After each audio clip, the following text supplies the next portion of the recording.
Sur Sika, mesdames, messieurs, bonjour. Moins de 24 heures après la formation du nouveau gouvernement du début de second mandat, de second quinquennat, le chef de l'État ivoirien, Alassane Dramane Ouattara, a expliqué ce mercredi à l'ouverture du Conseil des ministres hebdomadaire au palais présidentiel d'Abidjan les raisons du maintien de la quasi-totalité des ministres dans la nouvelle équipe. J'ai opté pour la continuité parce que de nombreux chantiers sont inachevés, a expliqué le président avant de mettre en garde les ministres qui seraient tentés de jouer leur partition en solo. Côte d'Ivoire, premier gouvernement post-élection. Quel réel défi attendent la nouvelle équipe de Daniel Kabla-Duncan? Ce sera notre premier débat du jour. Ensuite, dans la même veine, nous nous intéresserons au chantier qui attend Paul Kabatieba, tout nouveau Premier ministre de Roch-Marc Christian Kaboré, président du Burkina Faso. Là aussi, le chantier est de taille. Le président burkinabé a formé mercredi son premier gouvernement composé de 30 ministres, dont 7 femmes. Burkina Faso, formation du gouvernement post-élection. L'équipe de Roch-Marc Christian Kaboré peut-il répondre aux aspirations du peuple? Voilà le second thème autour duquel mes invités auront à débattre. Mais avant d'ouvrir le débat, nous ferons le point de l'actualité à travers le flash d'information. En Somalie, les islamistes Shebab ont pris d'assaut ce vendredi un camp militaire hébergeant des soldats kenyans de l'AMISOM, la force de l'Union africaine, faisant de nombreux tués.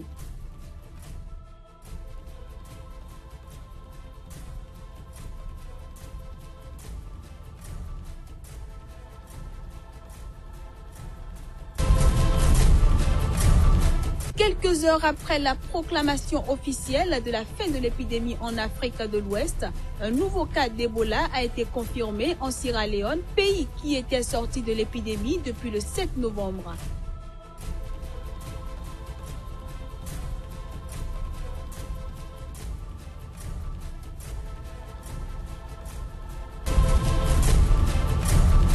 En Tunisie, des milliers de personnes ont marqué jeudi avec fierté, malgré la morosité ambiante, le 5e anniversaire de la chute du dictateur Zine El Abidine Ben Ali.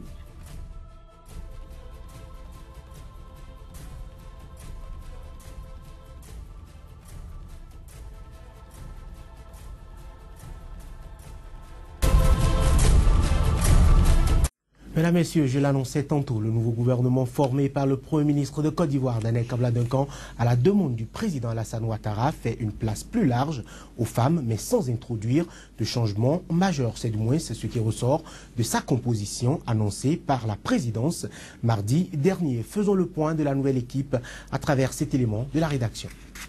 C'est le tout premier gouvernement formé depuis la réélection du président Alassane Ouattara à la tête de la Côte d'Ivoire. Il compte 36 membres contre 31 de l'équipe précédente. Un quart des postes du gouvernement est occupé par 9 femmes contre 5 précédemment. Nous avons 9 personnalités qui entrent, dont 4 femmes. L'objectif de ce gouvernement, c'est un gouvernement de mission de combat. Il faut faire en sorte que nous réalisons rapidement les instructions données par le président de la République et les engagements qu'il a pris devant la nation ivoirienne, de faire en sorte que ce pays devienne un pays émergent en 2020. Un gouvernement de continuité puisque l'ossature est restée la même que celle de l'équipe sortante. J'ai donc opté pour la continuité car de nombreux chantiers restent encore inachevés. Je vous demande donc de vous mettre tous au travail car nous avons de nombreux défis à relever pour le bien-être de nos concitoyens.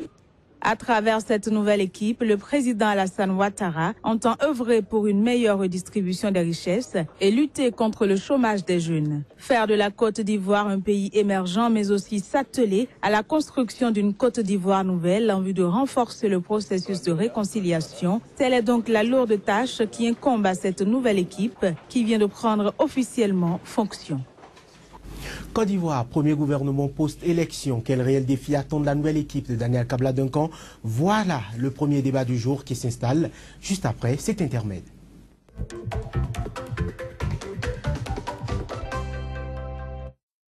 Et je reçois à cet effet sur ce plateau, donc Lamabalo, journaliste et directeur de la radio Soleil FM et maintenant au Bénin. Donc Lamabalo, bonjour. Bonjour Joannès et bonjour à tous les téléspectateurs. Je reçois aussi sur ce plateau Honoré Benjamin Naoum, mais également journaliste. Honoré, merci. Bonjour et merci de nous inviter. Ma première question s'adresse à vous. Quel regard d'ensemble portez-vous sur cette nouvelle équipe? D'abord, j'ai entendu le président de la Côte d'Ivoire qui parlait d'un gouvernement de continuité. Oui. J'ai écouté également le Premier ministre qui parlait beaucoup plus d'un gouvernement de combat. Oui. On sait qu'il y a des actions qui ont été donc engagées en Côte d'Ivoire avec les 5 ans du président Ouattara à la tête de ce pays. Et on a vu les prouesses. Il faut être peut-être quelqu'un qui n'est pas aveugle mais qui a fermé ses yeux pour ne pas remarquer que le pays de Ouattara s'est véritablement engagé pour le développement. Il y a eu des infrastructures qui ont été réalisées. Donc je m'aligne beaucoup plus sur les propos du président qui me parle et qui parle à son peuple de continuité. Cela veut dire que les prouesses qui ont été donc réalisées seront renforcées pour permettre au peuple ivoirien de vivre mieux et d'oublier définitivement la période de guerre. Oui. Mais quand on me parle de gouvernement de combat avec cet effectif, moi j'ai un problème. Oui. J'ai un problème parce que nous sommes dans des pays, quoi qu'on dise, sous-développés. Oui. Même si nous aspirons tous à l'émergence, je pense quand même qu'il faut commencer à réduire. C'est comme un gouvernement de remerciement pour moi. Donc, il y a plus de monde, donc pour faire plaisir. On va y arriver. D'accord. Ne vous inquiétez pas. Donc là, Babalo, quand j'entends mission, combat pour aller à l'émergence, est-ce qu'il n'y en a pas eu assez dans le précédent gouvernement? Non, pour aller à l'émergence, on ne finit jamais de combattre. Et donc, on ne peut pas dire qu'il y en a eu assez. Non. Je pense que l'objectif est clair. À l'horizon 2020, la Côte d'Ivoire doit être un pays émergent. Et lorsqu'on a cet objectif-là, ça veut dire qu'on sait exactement qu'est-ce qu'on a à faire. Et pour moi, pour atteindre l'objectif, tous les Ivoiriens sont conviés, n'est-ce pas, à mettre la main à la pâte. Un gouvernement de plus de 30 membres dans un pays comme la Côte d'Ivoire, personnellement, ça ne me dérange pas. Ça ne me dérange pas parce que c'est la première puissance économique de l'UEMOA, voyez-vous. Et il y a des efforts qui ont été faits par ailleurs. Et le président ivoirien, en parlant de continuité, parle justement de continuer les efforts qui sont faits. Alors, on ne peut pas faire la continuité en se croisant les bras. C'est bien évidemment en allant au combat. Et donc, pour moi, les termes choisis ne sont pas faits au hasard. Il y a combat, il y a continuité, parce qu'il faut aller à l'émergence en 2020. C'est suffisamment clair pour moi. Honoré Benjamin Aoum, vous n'êtes pas d'accord? Je n'ai pas de problème par rapport à ça. Parlons du nombre. 36 ministres au total, le nombre que l'opposition juge déjà pléthorique.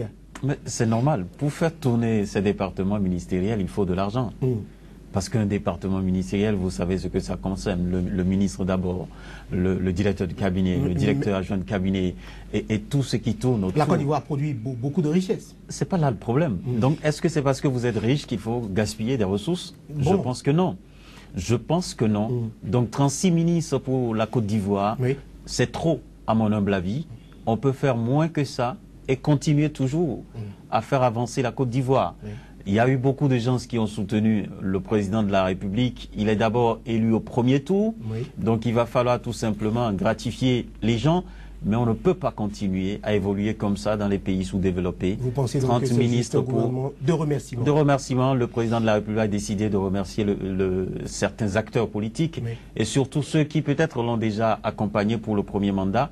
Donc c'est ce que je vois fondamentalement. Ça c'est une erreur à mon humble avis. 36 ministres pour la Côte d'Ivoire, c'est un peu trop. C'est vrai que c'est un pays qui essaye aujourd'hui de montrer que ce pays peut être le moteur de la mécanique dans la sous-région, comme toujours. Donc, c'est pas mauvais en soi, mais on n'a pas besoin de 36 ministères avant de développer, avant de continuer le développement de la Côte d'Ivoire. Je suis peut-être d'accord avec Honoré, mais écoutez, tout gouvernement pour moi est un gouvernement de remerciement. Parce que vous ne mettez pas dans un gouvernement des gens qui n'ont pas combattu à vos côtés. Vous ne mettez pas dans un gouvernement des gens qui n'ont pas contribué à la conquête du pouvoir. Donc, gouvernement de remerciement, c'est tout à fait normal. Mais je crois que nous sommes en face d'un président qui a déjà exercé le pouvoir et qui connaît les priorités. Il est passé de 31 ministres à 36 ministres. Il en a sûrement jugé l'opportunité et il a sûrement compris qu'il faut des moyens pour faire tourner ces ministères. Donc moi je pense qu'il y a un défi à relever pour la Côte d'Ivoire. Et comme je le disais dans ma première prise de parole, il s'agit de faire de ce pays un pays émergent à l'horizon 2020. Et là vous vous retrouvez dans la réalité des choses. Pays émergents. Voyez la classification. Je connais certains pays de l'Afrique qui se disent émergents alors que, en réalité, ils ne sont pas des pays émergents. Et donc, la mission de ce gouvernement, pour moi, est suffisamment claire. C'est à l'œuvre qu'on connaît l'artisan. On verra très bien à l'œuvre si certains postes ministériels sont pas importants ou pas, mais j'ai la faiblesse de penser quand même qu'il y a un objectif clair. Parce que pour moi, d'abord, non seulement on doit continuer les œuvres au niveau de la Côte d'Ivoire, mais on doit également parler de la question de la réconciliation, de la question de la justice, c'est important. Et pour ça, il faut des femmes et des hommes pour faire le travail. Justement. Il faut également parler de la question de la succession de Ouattara, parce que c'est un débat intéressant, important. Et donc moi je pense que si des Ivoiriens ont été appelés pour construire leur pays, eh bien on ne peut pas leur faire le reproche de le faire comme ça. Honoré Benjamin Aoum, parlons-en de certaines questions, notamment réconciliation. Il y a 4 qui sont désormais des ex-ministres, dont 2, notamment, je voudrais qu'on en parle, Nyenema Koulibaly, qui avait le portefeuille de la justice, et Charles Kofi Dibi, des affaires étrangères. Les 2 font les frais de la mini-crise gouvernementale du 23 décembre, lorsque Alassane Ouattara s'était plaint de la mauvaise gestion de la procédure judiciaire comme contre Guillaume Soro en France. Le président déplore le fait que la commission rogatoire d'un juge français en 2013 n'ait pas été transmise à la présidence. Est-ce qu'on peut sanctionner pour des faits comme ça dans un gouvernement? Mais c'est normal. Parce que dire que, par exemple, le président de l'Assemblée nationale, dans un jeu flou, en Côte d'Ivoire, où le président est en train de se battre pour repositionner le pays, je pense que toute erreur, même si c'est une petite faute, il faut la sanctionner véritablement. Et je pense que là-dessus, je n'ai même pas de débat, je n'ai même pas à poursuivre longtemps sur le sujet. On ne peut plus continuer à développer l'Afrique en laissant de côté des erreurs, aussi petites soient-elles. Parce qu'aujourd'hui, qu'est-ce que nous avons dans plusieurs pays de la sous-région? Nous avons des règles, nous avons des tests, mais on décide ensemble de les violer. Et je pense quand même que quand on veut aller de l'avant, on ne se fait pas de cadeaux sur certains points. Donc le président a bien réagi à mon humble avis. Il faut sanctionner et décourager ça, parce que c'est avec des détails qu'on échoue. Quand vous minimisez les détails, vous échouez. Et je pense quand même que la Côte d'Ivoire veut se positionner. C'est vrai, quand on parle de l'émergence, dire que la Côte d'Ivoire va être un pays émergent dans 5 ans, moi je mets ça entre griffes, parce que quand vous parlez d'émergence, il y a beaucoup de données que vous prenez en compte. Il suffit seulement pas de réaliser des chantiers et autres pour penser que la Côte d'Ivoire est déjà un pays émergent. C'est terrible quand on parle de l'émergence. Il y a beaucoup d'aspects. Éducation, justice, société. Il y a beaucoup de défis à relever. Je salue la détermination du président ivoirien et je salue également son équipe. Les gens qui ont travaillé avec lui, parce que lui seul ne peut pas réaliser ça. Bien sûr. Ceux qui ont travaillé avec lui, je salue toute l'équipe et il faut inviter donc la Côte d'Ivoire à continuer, parce que l'Afrique doit nécessairement présenter des modèles. Et si nous sommes sur le chemin avec la Côte d'Ivoire, c'est bien, il faut les encourager et inviter les autres nations à accompagner la marche. Donc la confiance renouvelée à Damien Kabla Duncan est d'ailleurs la preuve que la Côte d'Ivoire est sur le bon chemin. Et cette sanction envers les 2 ministres qui sont simplement relevés de leurs fonctions par rapport au grief entre la France et le président de l'Assemblée nationale de Côte d'Ivoire. Non, moi je pense que le président Ouattara est resté dans l'esprit de la continuité. Le renouvellement de la confiance faite, donc, je veux dire, la confiance faite au Premier ministre est la preuve de la volonté de la continuité. Et le Premier ministre l'a dit clairement, beaucoup de ministres sont revenus à leur portefeuille. Ceux qui ne sont pas revenus sont ceux qui sûrement n'ont pas donné satisfaction. Et vous ne pouvez pas aller de l'avant si vous ne sanctionnez pas. Et donc, quand vous posez des actes, vous devez être sanctionné. Je suis sûr qu'il y a peut-être eu beaucoup d'autres raisons que vous et nous ne maîtrisons pas systématiquement, mais c'est sûr que le président a eu envie de faire mieux. Alors, quand on parle de l'émergence à l'horizon 2020, c'est un idéal. Et donc, on ne peut rien construire sans idéal. Absolument. Absolument. Et Pourquoi vous dites que ce n'est pas possible d'avoir un pays émergent? Non, je n'ai pas dit vous avez dit que vous n'y croyez pas. Moi, je crois. Honoré Benjamin Naoum dit que c'est un idéal et que ce n'est pas facile, qu'il y a plusieurs éléments qui entrent en ligne de compte. Vous pensez que le président Ouattara recherche la facilité?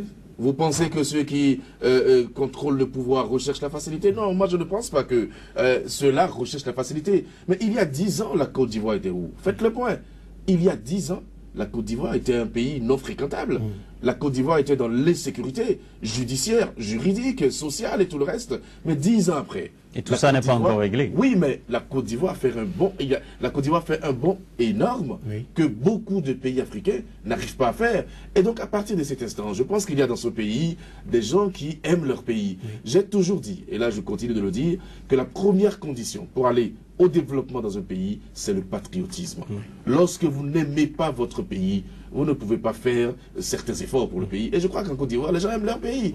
Et donc, s'ils pensent qu'à l'horizon 2020, ils doivent aller à l'émergence, ils peuvent y aller, et ils doivent y aller. D'autres pays l'ont fait, pourquoi pas la Côte d'Ivoire? Et donc je pense que le président Ouattara et toute son équipe ont un défi majeur à relever. Le défi de continuer les œuvres économiques, le défi de continuer les œuvres sociales, le défi de renforcer la justice ivoirienne, et encore une fois, comme je l'avais dit, le défi d'assurer la transition. Quand je dis la transition, je veux dire le pouvoir en 2020, je veux dire donc la succession du président Ouattara, parce que pour moi c'est le plus grand défi de la Côte d'Ivoire. C'est le gros nœud. Absolument, pour moi c'est le plus grand défi de la Côte d'Ivoire, parce que si on ne règle pas ce problème-là de la succession de Ouattara, je crains qu'on ne replonge dans certaines choses. Honoré Benjamin Naoum, le changement de portefeuille de la justice peut aussi se voir sous un autre angle.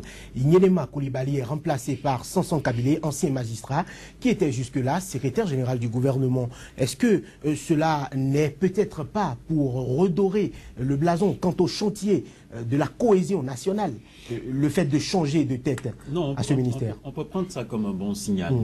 Quand vous mettez un homme du milieu à la tête de ce secteur de la justice, je pense que c'est un signal que le président Ouattara ou son Premier ministre est en train d'adresser donc à la Côte d'Ivoire pour dire, voilà, on a eu quelques soucis, parce que nous sommes tous d'accord que la manière dont les dossiers judiciaires sont conduits pour l'instant en Côte d'Ivoire, ça ne donne pas la satisfaction totale. Donc si on a un homme de qualité, un homme qui a la capacité donc de gérer le secteur de la justice dans ce pays et qu'on le positionne véritablement, je pense que c'est un message que le président de la Côte d'Ivoire est en train d'adresser à ses compatriotes pour dire que maintenant on va regarder du côté de la justice avec un œil de spécialiste, un œil de sérieux, pour véritablement faire en sorte que les Ivoiriens se retrouvent véritablement à travers le secteur justice. Parce que effectivement, si on ne relève pas les défis dans ce domaine-là, on ne peut pas aller de l'avant.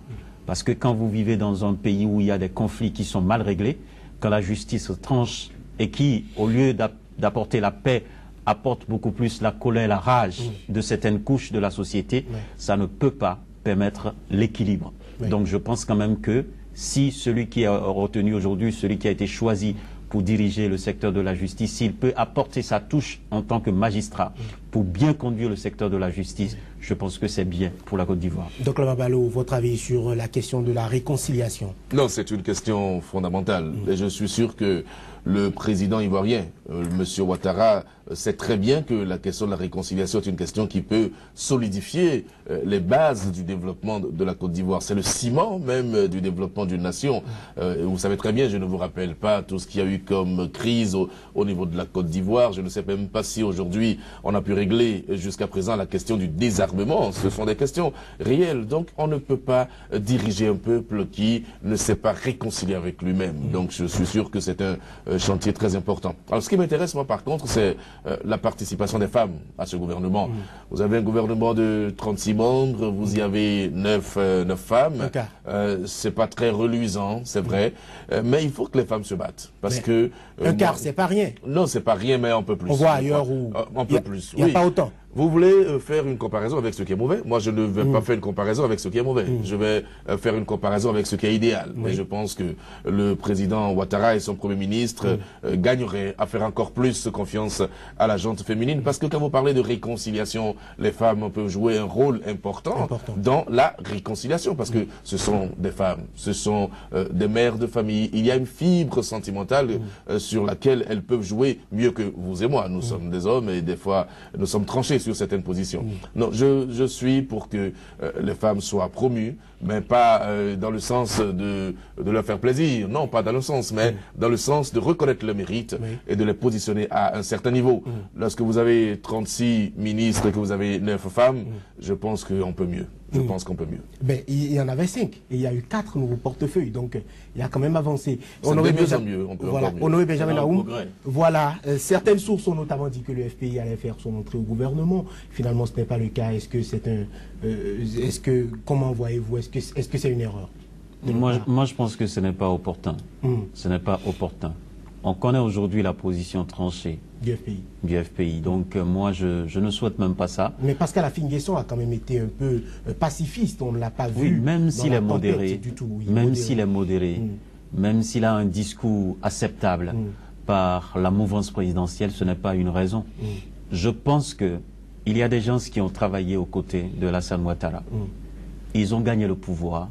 Laissons l'équipe de Ouattara faire son travail. À la fin, on fait le point. Et si les Ivoiriens pensent que ce qui est fait par l'équipe Ouattara en 5 ans ne permet pas à la Côte d'Ivoire d'aller de l'avant et qu'il faut choisir quelqu'un d'autre d'un autre bord, d'un autre clan, on y va. Donc moi je pense qu'on laisse l'équipe de Ouattara faire le travail. Pas de mélange, mélange de doctrine, pas de mélange d'idées. Moi je ne suis pas favorable des alliances qui se créent au lendemain des élections, les gens commencent par rentrer dans tout, ce n'est pas bien. On a vu dans les pays développés, quand on prend le cas des États-Unis, on sait que quand les démocrates arrivent au pouvoir, ils font avec les démocrates. Ils dirigent. Si c'est les républicains gèrent. Donc, il ne faut pas faire de mélange. On connaît la position aujourd'hui du FPI sur l'échiquier politique ivoirien. Je pense qu'ils vont garder leur position au moment opportun, ils vont sortir les arguments pour revenir au pouvoir. Donc, la Mabalo, s'il y a un homme méritant, membre du FPI qui a envie d'aider à reconstruire la Côte d'Ivoire, pourquoi est-ce qu'on ne le nommerait pas ministre? Vous savez, nous ne sommes pas en face d'un gouvernement d'union nationale. Ce n'est pas la situation en Côte d'Ivoire. Et donc, et quand vous questionnez l'histoire, Ouattara a gagné le pouvoir KO. C'est un coup KO. Donc, il n'a pas eu besoin du Front populaire ivoirien pour aller de l'avant. Et si, au niveau du Front populaire ivoirien, il y a des compétences qu'on retrouve au niveau du pouvoir, ou au niveau du camp gagnant, souffrait qu'on puisse faire avec les compétences qui sont très proches, plutôt que d'aller loin. Et là, je suis d'accord avec Honoré que finalement en Afrique, il est temps que nous puissions arriver à une lutte et un triomphe idéologique. Vous ne pouvez pas continuer dans un pays sous-développé, notamment certains pays africains, à aller de gauche, enfin, à aller à gauche ou à droite, au gré de vos intérêts. Voyez un peu ce qui se passe au Bénin. Vous voyez des gens qui n'ont pas de conviction politique, des gens qui n'ont pas d'idéologie et qui vont jusqu'à s'associer à des gens qu'ils ont combattus il y a 10 ans, 15 ans, avec des termes qu'on n'oublie pas. Ce n'est pas tolérable. Et donc, quand c'est comme ça, c'est vrai que les gens sont libres de faire le choix qu'ils veulent, mais quand c'est comme ça, vous voulez avoir quel développement? Donc, quand les gens se sont battus pour gagner le pouvoir et ils l'ont fait KO, laissez-les gérer. Le moment venu, on fait le point, et s'il y a une autre où il y a une alternative, on propose l'alternative au peuple. C'est une des conditions du développement. Mais il faut en arriver là un jour. J'espère qu'on y arrivera dans certains pays africains que je ne veux pas nommer. Honoré Benjamin Naoum, le nombre de femmes, quand on quitte 5 pour 9, il y a une avancée, presque le double. Il y a un progrès, mais on peut mieux faire. Un quart. Non, je dis on peut mieux faire. Je ne sais pas si, j'ai pas suivi ce débat-là, je ne sais pas si le président Ouattara avait fixé. Il avait expressément demandé au Premier ministre d'Alain Kabla Duncan de prendre des dispositions pour que le pourcentage de femmes soit nettement augmenté. Donc vous voyez que ce n'est pas nettement. Donc quand ce n'est pas nettement, ça veut dire que... D'abord, ce que je voudrais dire, est-ce que c'était une promesse électorale? Ça, je n'ai pas suivi le débat. Je ne pense pas que lui, il a fait une promesse électorale pour dire, bon, je vais nommer peut-être 35%, 25% ou 50% de femmes. Donc si c'est le cas, on ne peut pas l'accuser après avoir fait un progrès de plus 4 femmes dans ce gouvernement. Mais je pense qu'on peut mieux faire. Il y a des femmes de qualité en Côte d'Ivoire qu'on peut apporter dans ce gouvernement pour mieux orienter les choses. Et comme on l'a dit, quoi qu'on dise, la Côte d'Ivoire traverse toujours une période de crise sur le plan social. On peut véritablement compter avec les femmes pour opérer la réconciliation comme cela se doit. Donc, on ne peut pas jeter la pierre au même moment. On peut demander au gouvernement de faire mieux. Donc là, Mamalo. Oui, je suis d'accord, mais peut-être que moi je partage entièrement votre position, c'est d'ailleurs ma position.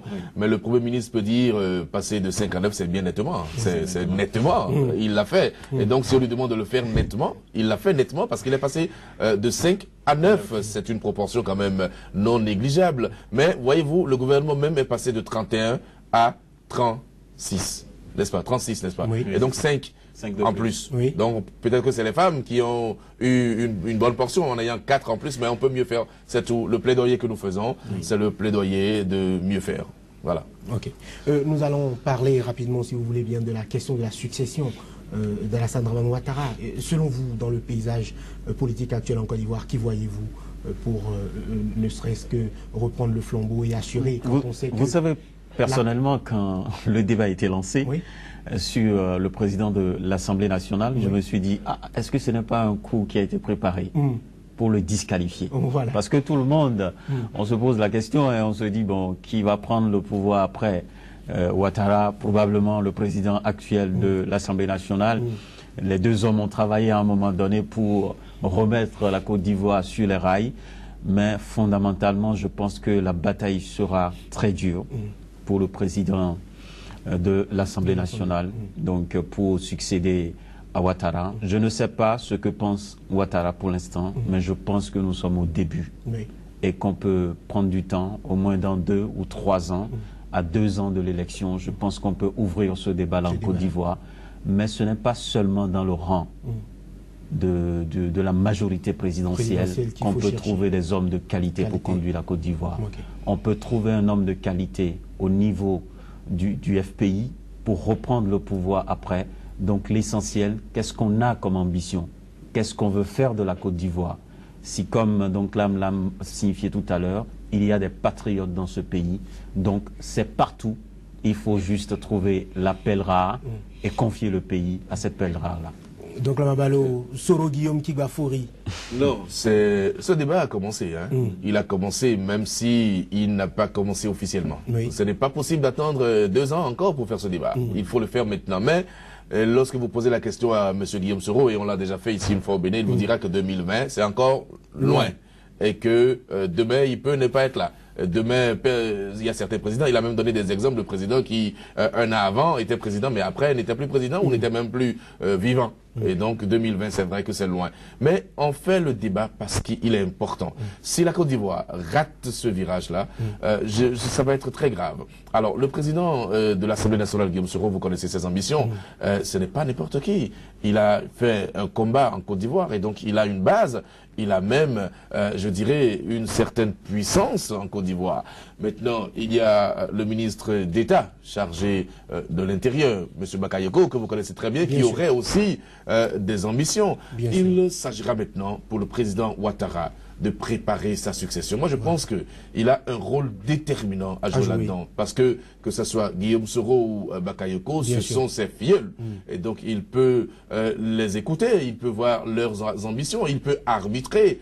En attendant qu'en face, justement, on ait d'autres propositions, parce que forcément, il y aura des challengers en face.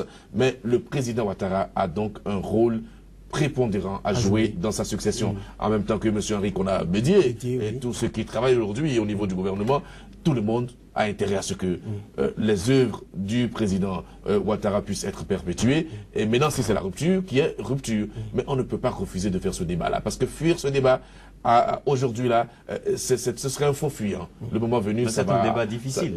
Oui, mais un débat difficile parce qu'il faut trouver l'homme qui fera l'unanimité. Mais c'est pour ça qu'il faut le commencer tôt. Aucun débat n'est facile. Il ne faut pas oublier que certains ministres, dont notamment le ministre Bakayoko, ont été renforcés. Oui. Ministre d'État, plein pouvoir. Et c'est pas pour rien. Et d'ailleurs, sa gestion de la période électorale passée fait qu'il sort encore plus grandi. Mais vous pensez que le ministre d'État est plus renforcé que le président de l'Assemblée nationale? Le président de l'Assemblée nationale, c'est la deuxième personnalité. Oui. Et c'est un élu. Le ministre est nommé. Oui. Le ministre est nommé. Il a une base aussi, Ahmed Bakayoko. Oui, d'accord. Moi, je n'en disconviens pas. Il a une certaine force, M. Bakayoko, c'est clair. Oui. Mais tous deux sont jeunes, n'est-ce pas? Absolument. Et donc, ont la possibilité, n'est-ce pas, de revenir plusieurs fois à être candidat à la présidence de la République. Et c'est pour ça que je parle d'un arbitrage. Le président Ouattara a l'obligation de faire l'arbitrage entre les deux pour qu'il n'y ait pas de problème, qu'ils s'entendent. Au lieu que je parle d'arbitrage plutôt, moi, je vais plutôt inviter aux primaires. Aux primaires. Carrément. Que le parti décide. Parce qu'il faut retrouver l'homme accepté par un grand nombre. Pas le peuple, parce que là, on parle de la mouvance présidentielle, qui doit choisir celui qui va remplacer. Donc, si on se lance vraiment dans un processus de primaire, ça va éviter des problèmes. Là, en ce moment, on saura que ce sont les militants de cette formation, en tout cas les représentants qui ont choisi.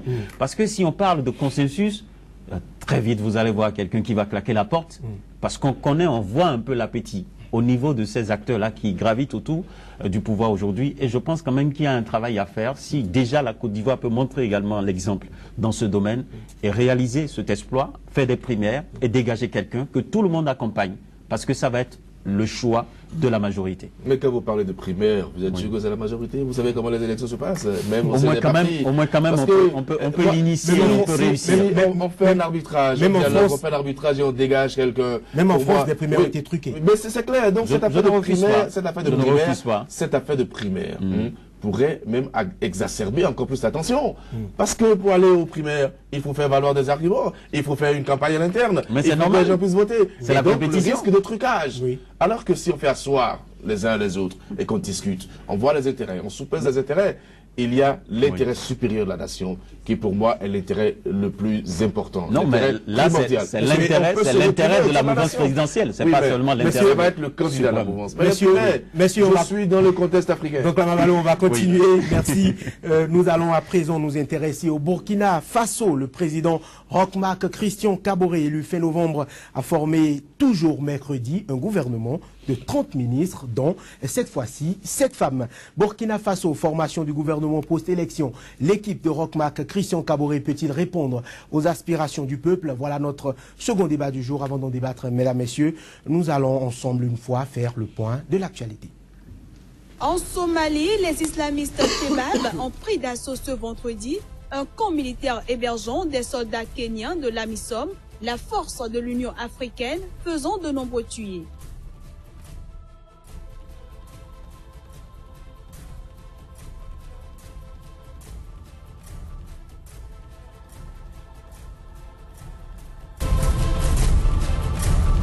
Quelques heures après la proclamation officielle de la fin de l'épidémie en Afrique de l'Ouest, un nouveau cas d'Ebola a été confirmé en Sierra Leone, pays qui était sorti de l'épidémie depuis le 7 novembre.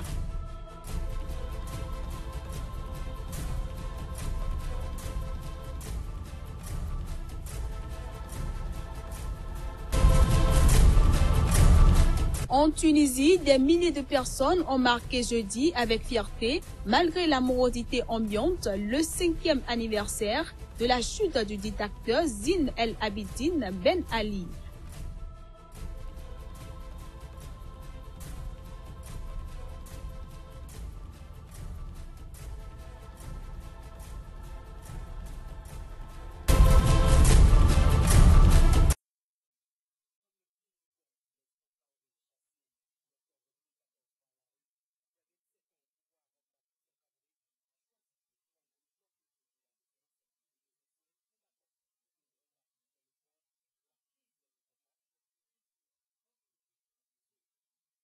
Au palais présidentiel de Kosema Ouaga 2000, ce mercredi après-midi, les ministres du nouveau gouvernement arrivent un à un. Simon Compaoré, l'ancien puissant maire de Ouagadougou, seul le ministre d'État chargé de l'administration du territoire et de la sécurité, est présent.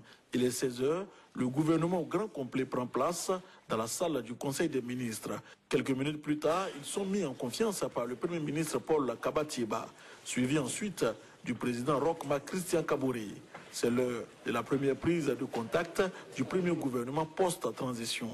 Une heure d'échange pour situer le contexte à la nouvelle équipe gouvernementale. Le travail, la responsabilité, l'éthique, la lutte contre la corruption, l'impunité, l'exigence des résultats. Voilà. Ce sont les maîtres mots que le chef de l'État a délivré à tout le monde. Un cabinet de 29 membres, dont 4 secrétaires d'État. Aucun militaire ne figure dans ce gouvernement où le ministère de la Défense et des anciens combattants revient au président lui-même, Roch Marc Christian Kaboré. Cette femme occupe des portefeuilles dans ce gouvernement, dont celui de l'économie et des finances décerné à Rosine Koulibaly. L'ancien maire de Ouagadougou, Simon Compaoré, devient le numéro 2 du gouvernement. 2 journalistes entrent dans ce nouveau gouvernement. L'ancien correspondant de RFI et promoteur de la radio Omega, Alpha Bari, est le nouveau chef de la diplomatie burkinabé. Rémi Fulgence Dandinou, de la télévision privée Burkina Info, est nommé ministre de la Communication, chargé des relations avec le Parlement. Les sankaristes, longtemps opposés au régime Compaoré, entrent dans le gouvernement. Une semaine après sa nomination, l'économiste Paul Kabatieba forme son équipe de combat qui doit incarner la rupture pour faire face aux nombreux défis d'un peuple insurgé. Mesdames et messieurs, place au second débat du jour que nous lançons juste après la virgule.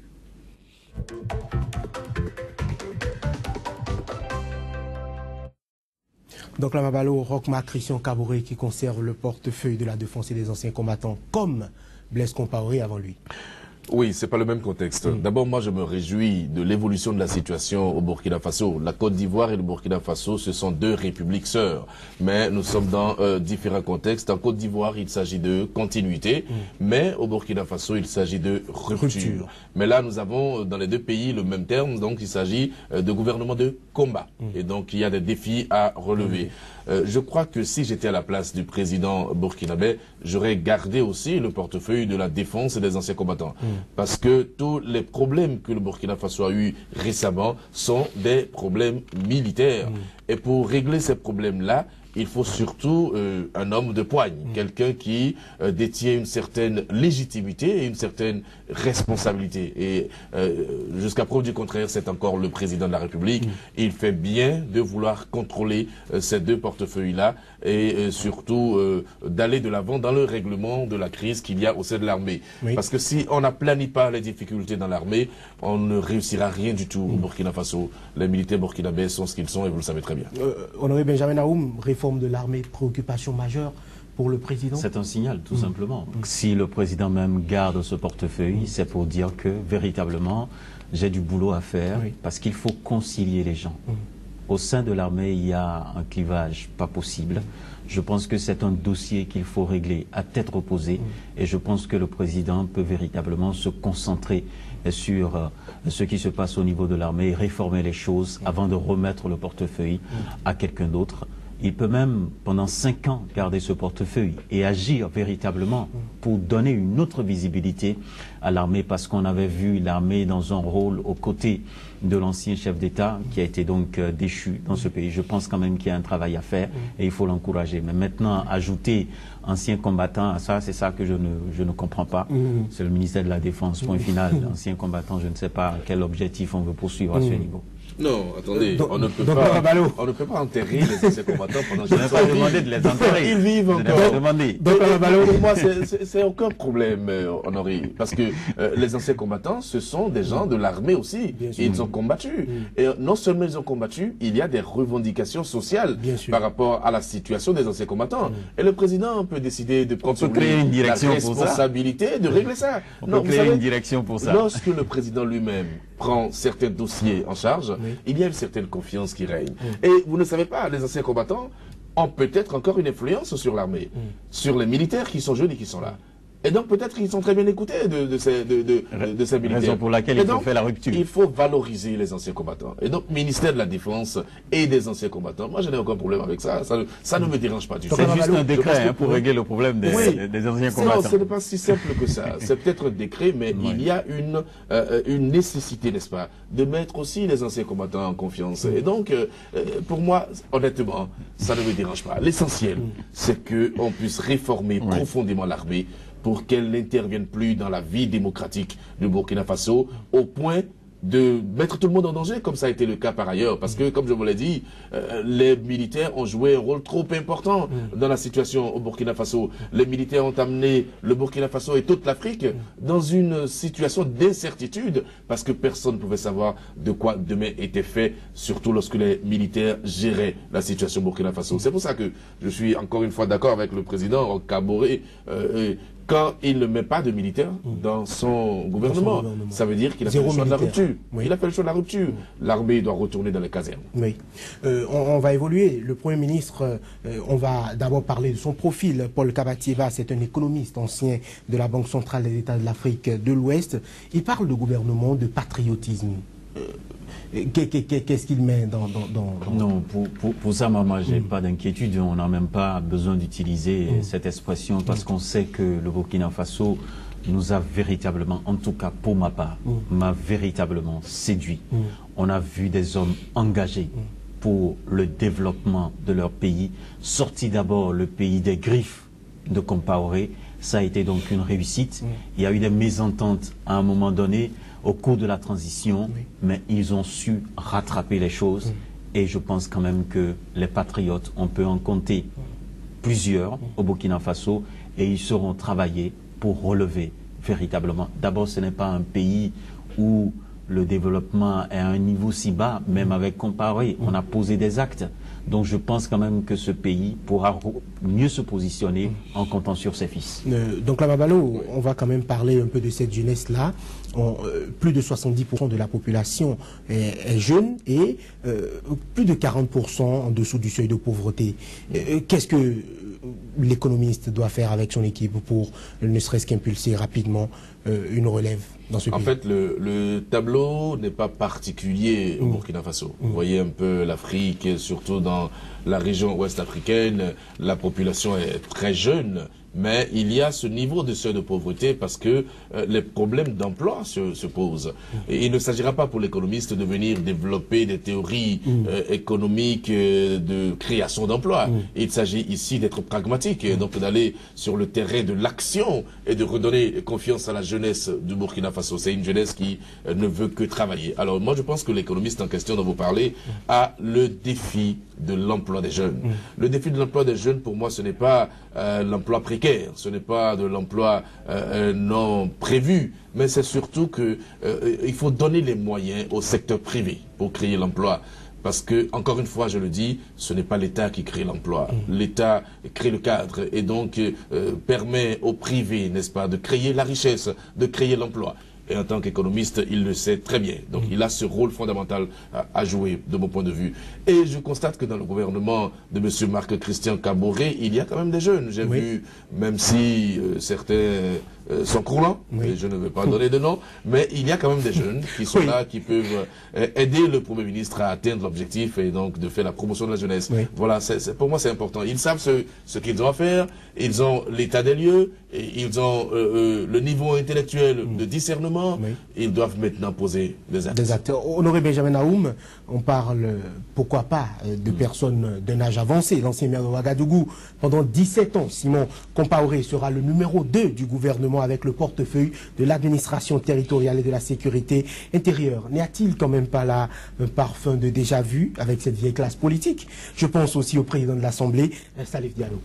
Non, je pense quand même que nous ne sommes pas dans le conflit de génération. Je pense que chaque acteur a son rôle à jouer. N'oubliez surtout pas que c'est un pays qui sort de la crise. On a besoin de la voix de la sagesse, bien entendu, pour canaliser les choses. C'est vrai que individuellement, on pouvait dire, ces gens-là pouvaient eux-mêmes dire, bon, je vais à la retraite. Mais comme ce n'est pas le cas, au lieu de ne pas les fâcher, on va les avoir à côté et manager. Mais ce que moi je salue par exemple, c'est la nomination d'un journaliste au niveau de la diplomatie. Ils en sont deux. Oui, surtout celui qui est proposé à la diplomatie. Oui. Parce que d'abord un journaliste, c'est quelqu'un qui a un carnet d'adresses. Oui. Je pense que c'est un nom qu'on a toujours entendu et j'espère bien qu'il va faire la prouesse au niveau de ce département ministériel pour relever, pourquoi pas, le rang des journalistes et dire que nous sommes aussi capables d'apporter le bien pour voilà, donc là, Babalo, rapidement, deux partis d'opposition sont rentrés. Hein. Ils avaient signé d'ailleurs des chartes des chartes de gouvernement avec le MPP. Il y a l'UNIRPS, l'Union pour la Renaissance Parti sankariste de maître Stanislas Benewende Sankara, qui a obtenu 2 portefeuilles. Il y a aussi Tahirou Barry qui est arrivé 3e à la présidentielle. Tous ceux-là sont rentrés. Est-ce que vous n'avez pas le sentiment que c'est quand même un melting pot? Est-ce que les idées, est-ce que c'est pas juste pour contenter le peuple et l'insurrection que ce gouvernement-là a été proposé? Non, on retrouve un peu de tout. Non, je n'ai pas cette impression-là. Vous savez, nous sommes à une étape de rupture. Une étape de rupture, et il était important qu'on puisse faire confiance à des gens qui ont cet esprit de rupture. Les journalistes sont rentrés dans le gouvernement, ça à des postes stratégiques, il faut le saluer. Les sankaristes sont rentrés, il faut le saluer également. Non, je n'ai pas ce sentiment-là. Par contre, je retiens une chose fondamentale. Ce que je retiens, c'est quoi? C'est que lorsque vous participez à un système, lorsque vous participez à un régime, et qu'à un moment donné, vous vous rendez compte que votre système est enrhumé, ayez le courage de vous démarquer de ce système. Vous allez être rattrapé par le peuple, rattrapé par la ferveur populaire. C'est le cas de Simon Compaoré, c'est le cas de M. Kaboré. Et ils ont compris à un moment donné que le système Compaoré était en train de s'enrhumer et ils ont fait la distance. Ils ne se sont pas accrochés, n'est-ce pas? Et aujourd'hui, le peuple leur a, je ne sais pas, leur a redonné le sourire et le moral. Donc c'est une leçon à tirer pour ceux qui s'accrochent au pouvoir. Le temps est déjà terminé. Rapidement avec vous, Honoré Benjamin Naoum, une femme ministre des Finances et de l'Économie. On avait parlé de la promotion des femmes au niveau de la Côte d'Ivoire. Est-ce que c'est pas à encourager du côté du Burkina Faso? Non, c'est à encourager d'abord une dame qui, je crois, travaillait donc, au Bénin donc, qui a été donc promue au niveau du PNUD. Je pense quand même que c'est une dame de qualité qui pourra faire quelque chose pour le Burkina Faso. On peut le dire, c'est un cerveau collectif et on va juste accompagner ce gouvernement parce que nous sommes en train de sortir de la crise. Il faut mettre les gens ensemble et travailler pour le Burkina Faso. Merci beaucoup, Honoré Benjamin Naoum. Je rappelle que vous êtes journaliste. J'ai aussi reçu donc la Babalo. Merci d'avoir été des nôtres. Merci beaucoup. Très bonne journée à vous. Ce sera tout pour ce numéro d'Angle de Vue. Merci de nous avoir été fidèles. L'information revient sur SICA.